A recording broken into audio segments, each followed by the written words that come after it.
Hello everybody and welcome to this playthrough for Rookie Division with Various Wind here for the St. Patrick's Day tournament and the Drummer Links in Golf Clash the game. Make sure that you do hit the thumbs up button, also subscribe to the channel and turn on the notifications. That means a lot to me, so thank you to everyone that does that. You can follow the info box on the right hand side to get the club distance adjustment, elevation adjustment, also a ball and club type I suggest you to play with. Have in mind that those are all suggestions and you don't have to follow it if you don't want to, but there's always a plan behind it. There is a lot of players that do want to take the next step in their game, and we do have a lot of them on patreon.com/golfclashtommy. So for those of you that do want to take the next step in your game for tournament play and or tour play, you go to patreon.com/golfclashtommy. You do have the link directly in the description down below. Thank you so much, and let's go to hole number one.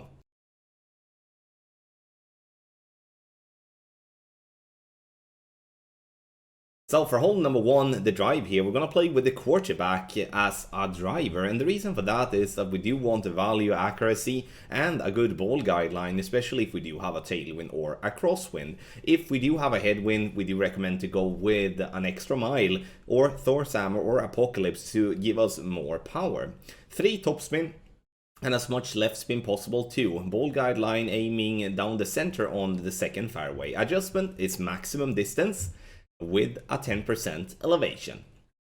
Center the ball and hit perfect, and you can see that I'm playing with a katana here. You don't really need to play with a katana if you don't want to. You can play with a navigator or with a quasar. The problem with that though is that you're gonna have to use a little bit of left curl to compensate for not having 3 side spin as we have with the katana. Second shot, we are looking to do a rough bump. I know it looks strange. It looks like we are aiming at some that on the rocks, and that is what we're doing. But the rocks here on Drummer Links on hole number one here is acting like rough. So just don't be alarmed that it shows like rocks. It's unfortunate, luckily for us, it is just a big rough patch. So we're gonna play 5% elevation with true club distance. What that means is that we're gonna check where maximum line are and where minimum line are, and then make a guess on what percentage of our club we are playing into.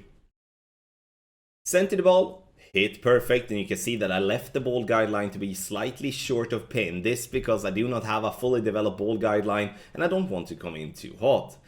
Dead center drop here on hole number one, and I would say that hole number one offers a very good chance for an eagle.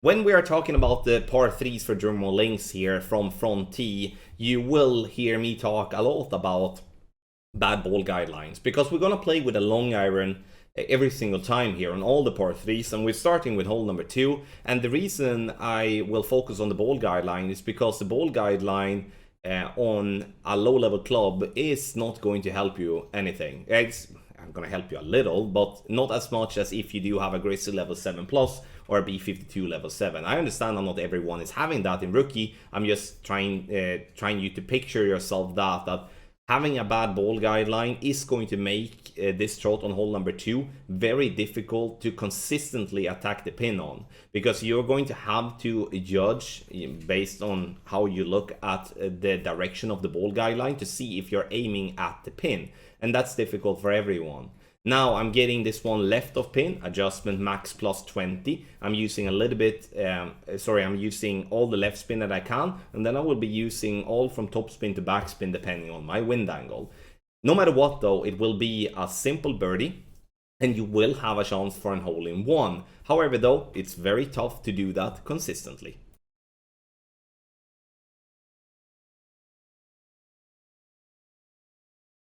Hole number 3 is a tough par 5, and anything else than an eagle here is going to be a big bonus. We start with the quarterback here when we do have crosswind or a tailwind, because the thing here now is that we do want to get this ball to be as close to the rough line at the top on this first fairway. Adjustment max plus 10, and I'm using 3 topspin and a little bit of left spin together with that. Once I've adjusted max plus 10, I'm pushing up to max because once again, I do want to get as close to the rough line at the top. Those of you that has played the Drummond Links hole number 3 before know that you can play over to the right hand side. Unfortunately, I don't believe that's the best way to play, because it's still not going to offer you a better chance for the albatross, and it's more going to offer you a tough drive, as not every club, especially when we're playing with lower level clubs, will have the curl enough to get the ball as far down the fairway on the right as possible. Now the second shot, we're gonna play up on this little fairway pad inside all the rough and sand here. We're gonna use 2 right spin and a little bit of top spin here. Minus 10% elevation is what we're gonna use, and we're gonna play somewhere between min and max line. And to be completely honest, it's gonna be more towards the max line than than what it's going to be towards the min line. And that is something that I do think is very important to have in mind. Using a little bit of curl to straighten the ball out, and now in this instance we are very lucky getting this ball to drop for an albatross. And I call this luck because having to use curl, have basically no ball guideline to follow, then it becomes a lot of luck. However though, if you miss the pin there, you will definitely sit yourself nicely for a putt for an eagle.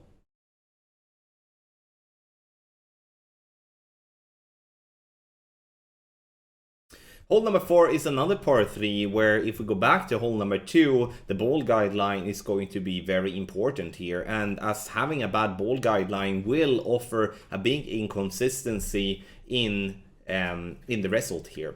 However, I would see hole number 4 to be probably the easiest of the par 3s to drop, if we can call it easy to drop a par 3.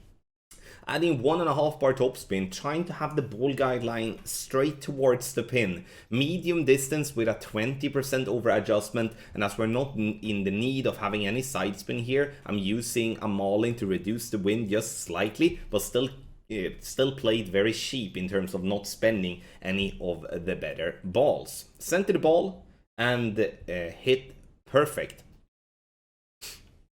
Bounces on the fairway over towards the green here, and we like how it zooms in like this. Maybe we can drop it. No, we cannot. We missed it left, and that's obviously, again, it looked like we were aiming straight at pin. It might be so that we are slightly off with our position, or we need to add more adjust. Unfortunately, that's very hard to know, because again, replicating this position that we're having is very tough to do. In the end though, it's a safe birdie, and that's something we can live with moving on to hole 5.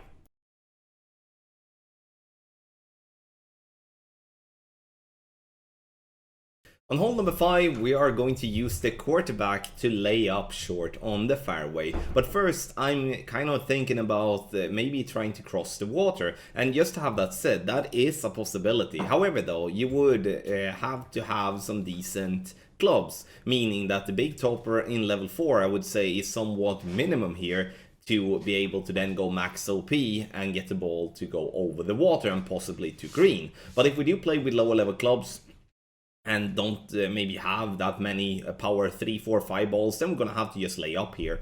And you can see here that I'm using a quarterback, and I'm actually playing with a Marlin, not with a Katana, because we don't really need more than a Marlin here, as we're not using much spin for the first shot, and we're not doing much spin for the second shot either, which obviously helps us to have being able to play with the Marlin like this. So very simple drive, just straight up the fairway with max plus 10 as the adjustment.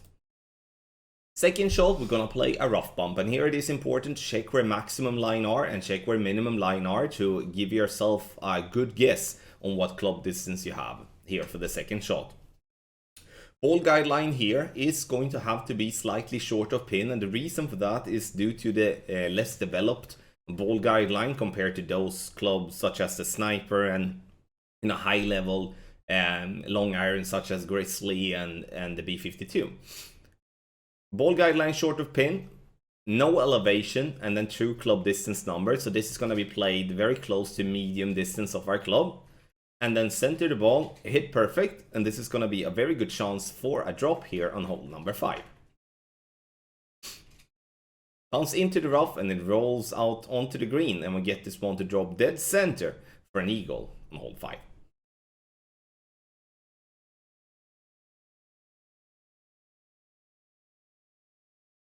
For hole number 6, we are going to use the driver that gives us the most topspin possible, and here for me it's going to be the big topper. The drive that I'm going to play here now, it's more towards the aggressive side, and the reason I do want to show you a more aggressive drive, it's because if we're going to play this one ultra conservative, it's going to be maximum an eagle. I would say we have literally no chance for an albatross if we're going to lay up just short.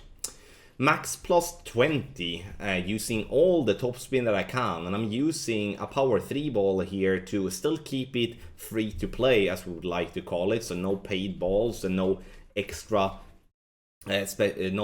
balls such as, you know, the power 5 balls as a berserker, even though you can win it in the golden shot. However though, I would strongly advise you to, if you do have a possibility to play with a ball with more power, use that ball, because it will definitely help your drive to get a little bit further down the fairway.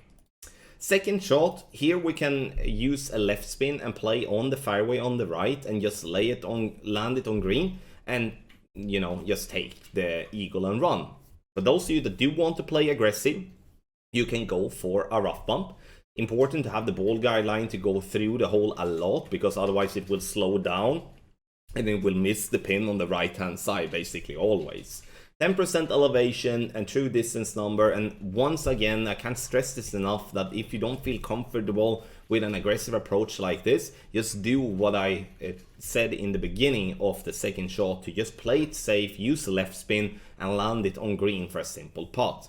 Because even if we are playing aggressive, it's not that we're gonna drop this one all the time, but this is the much better chance to get this ball to drop for an albatross compared to having to go and bouncing on the fairway. Hole number 6 is gonna be a tough par 5 to get an albatross on, but I would say the eagle is fairly simple.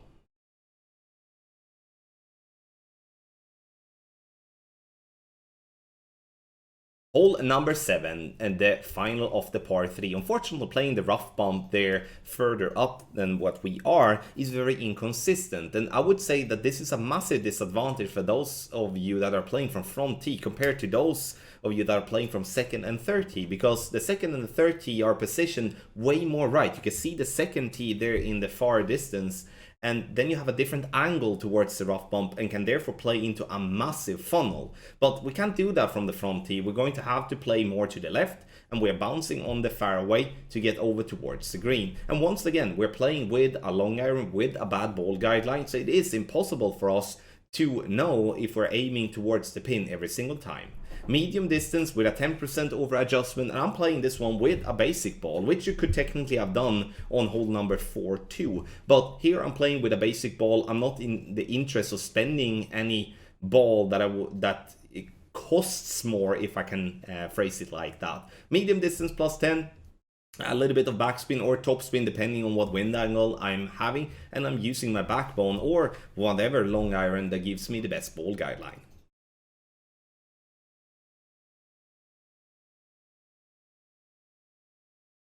For the final par 4 of the Drumore Links, we're gonna play hole number 8, and here we're gonna use as much topspin that we can on our extra mile.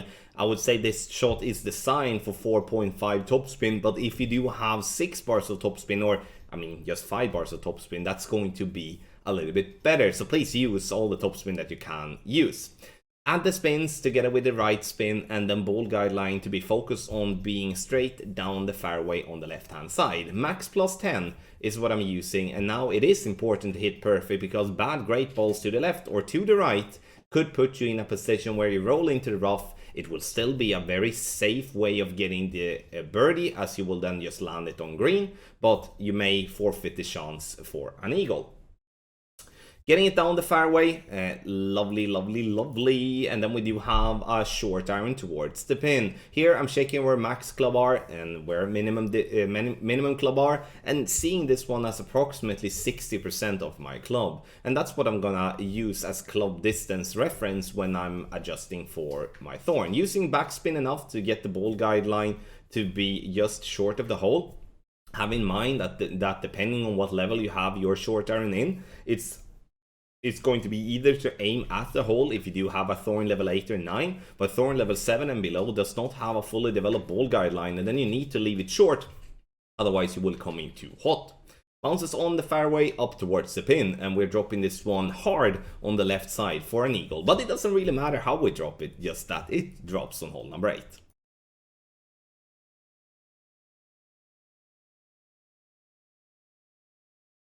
Hole number 9 is going to be very tough because here I would consider an eagle to actually be, to be actually a drop, especially with lower level clubs. If you do have superior clubs such as a lot of topspin on the second shot, you will be having a massive advantage over your opponents. So max no elevation of the tee, we're using the quarterback, trying to just get this ball to be as far down the right corner on this first fairway. And I would say that it doesn't really have to be closer than this to still have a possibility to get close to green on the second shot, but the closer we get, the better it's going to be, because then we have a shorter distance to get this ball to pin. Second shot, you can see here that I'm packing the horizon. Here it doesn't matter what level of horizon you have, because the only reason I'm using the horizon is for all its topspin. So the goal here is that if I'm lucky having a good rollout, I will be rolling this ball onto the green, and then the downslope on the beginning of the green will take the ball down towards the pin. But if I'm not getting that, then it's going to be a wedge from distance, and that wedge is not going to be an easy one to play at all. And I would say, yeah, then you will see a lot of players missing that wedge, because that's what happens here now. And we're gonna obviously take a look at the wedge here so we can see that one in action. So what I would recommend, that if you do have a low level club wedge like this with a bad ball guideline, make sure to use a no spin here, trying to estimate your club distance. If you do have a club, do have a wedge with a good ball guideline, such as a 4.0 ball guideline or better, use all its topspin back up to the beginning of the green and let the ball roll down the slope towards the pin. That's going to obviously be a much easier wedge than the wedge that I'm playing here now. And you can see here that bouncing on the fairway, on the green, and I'm getting it, but I didn't feel comfortable with that at all. And you can just picture yourself how many players will miss that wedge, because again, it's not an easy one. A couple of extra things here about hole number 9, that if you do have club that can give you 7 bars of topspin or more, you can actually cross over the water. You would basically, if we take a look at the drive again, you will then have the first bounce where we are ending up with our ball by laying up. So we are bouncing over into the weird rocks on the other side, and that will basically play a little flipper game with the ball and roll out from the rough. However, though, you could definitely be stuck into by those rocks, so you're definitely taking a risk. So once again, everyone, there is aggressive way to play this hole here. It's very often not any value doing that, but hole number 9 will offer a fight for an eagle, and an eagle should be considered very good, as many of your opponent will finish this hole with a birdie. Thank you so much, everybody, for watching this playthrough for Rookie Division with Various Win for the St. Patrick's Day Tournament in Golf Clash the Game. Make sure to get the ultimate tournament guides for Pro Expert or Master by going to patreon.com/golfclashtommy. We do have packages there for everything that you do need, and so check it out, and there will be something for everyone. Link is directly in the description down below. Thank you so much for watching, and a massive good luck in your Golf Clash game.